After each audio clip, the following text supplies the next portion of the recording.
CGO কমপ্লেক্সের CBI দপ্তরে হাজিরা দিতে এলেন আরজি কর মেডিকেল কলেজের প্রাক্তন অধ্যক্ষ সন্দীপ ঘোষ। বুধবার সকাল 9:15 নাগাদ সিজিও কমপ্লেক্সে আসেন সন্দীপ। হাতে একটা ফাইল নিয়ে ঢুকে যান সিজিও কমপ্লেক্সে। এদিকে এদিন বেলা 12টা নাগাদ লালবাজারেও হাজিরার নির্দেশ দিয়েছে পুলিশ। গত শুক্রবার থেকে রোজই সিজিও কমপ্লেক্সে হাজিরা দিচ্ছেন সন্দীপ। তাকে প্রায় 12 থেকে 13 ঘন্টা সিবিআই দপ্তরে থাকতে দেখা যাচ্ছে। মঙ্গলবারেও 11.5 ঘন্টা জেরা করা হয়েছে তাকে। বুধবার নির্ধারিত সময়ের অনেকটা আগেই সিজিও কমপ্লেক্সে পৌঁছান সন্দীপ। আরজি করের চিকিৎসকের ধর্ষণ এবং খুনের ঘটনায় প্রতিক্রিয়া করতে গিয়ে প্রকাশ্যে নির্যাতিতার নাম বলে দেন সন্দীপ। আর সেই কারণেই তাকে তলব করা হচ্ছে বলে পুলিশ সূত্রে জানা গেছে। আমরা পূর্ব পরিকল্পিত দাবিগুলি নিয়েই সিজিও কমপ্লেক্স সংলগ্ন এলাকা থেকে স্বাস্থ্য ভবনের উদ্দেশ্যে অভিযানের ডাক দিলাম।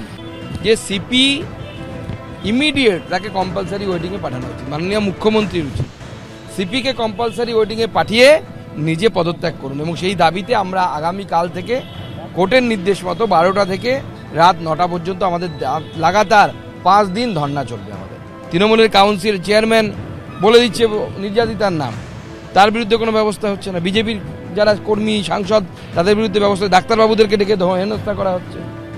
এই কোনোভাবে বাঁচানোর চেষ্টা। আজকে তো আমরা দেখলাম পুলিশের দৌড়, আমরা চোরকে দৌড়তে দেখেছি, পুলিশ চোরের মতো দৌড়চ্ছে।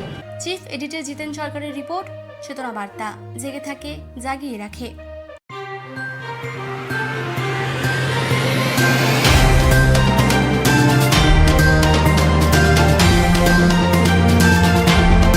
চেতনা বার্তা, জেগে থাকে, জাগিয়ে রাখে।